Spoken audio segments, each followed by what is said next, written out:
So when we're asked to rationalise the denominator, what that means is we need to remove the surd from the base of the fraction, and to do that we just need to multiply the base of the fraction by itself.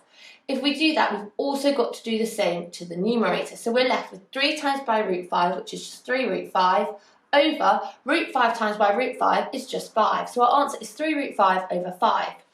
Down here we just need to do the same thing. So we've got a root 3 on the base, so we need to multiply the base by root 3. If we do that to the base of the fraction, we've also got to do it to the top of the fraction. So here we're left with root 20 times by root 3, so we just need to do 20 times by 3, which is 60, and we've got that in a square root. And then we've got root 3 times by root 3, which is just 3.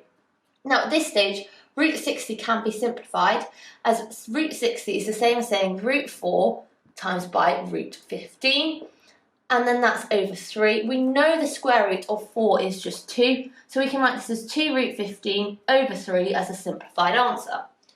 Now down here this is slightly different, as our surd on the base has got another operation attached to it. So when we've got this, all we need to do is multiply it by the operation, which is plus 1, and then we need to flip the sign on the surd. So here we've got minus root 8, so we need to times it by plus root 8. If we do that to the denominator, we've also got to do that to the numerator. So let's just put everything in brackets here to make this a bit easier to expand, and let's go ahead and expand it. So we're going to have root 18 times by 1, which just gives us root 18. We're going to have root 18 times by root 8, which just gives us 18 times by 8, which is 144, and then that's in the square root.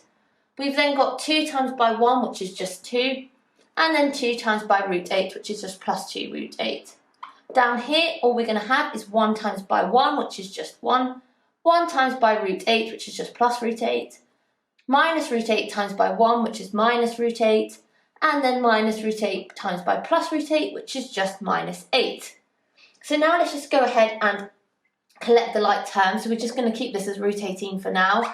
We've got the square root of 144, which is 12.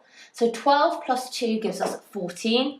We've then got just 2 root 8. On the base here, we're going to have root 8 minus root 8, which just cancels each other out. So we're left with 1 minus 8, which is just minus 7. So now let's look at this. We've got root 18. We can simplify this as root 18 is the same as saying root 9 times by root 2. We've then got plus 14 plus 2 root 8. So let's keep the 2 out and let's deal with the root 8. We can simplify root 8 into root 4 times by root 2. And we've got that then again all over minus 7. So have a look here. We've got root 9, which is just 3. So we can write this as 3 root 2 plus 14. We've then got root 4 times by 2, which is just 2 root 2. And then we've got that multiplied by 2, so that gives us 4 root 2. Again, this is all over minus 7. So all we need to do now is add the like terms. We've got 3 root 2, add 4 root 2, so we just need to add the 2 integers as we've got the same square root. So we're left with 7 root 2 plus 14 over minus 7. Now we can simplify this further, as 7 root 2 divided by minus 7 just gives us minus root 2, and 14 divided by minus 7 just gives us minus 2. So our answer is minus root 2 minus 2.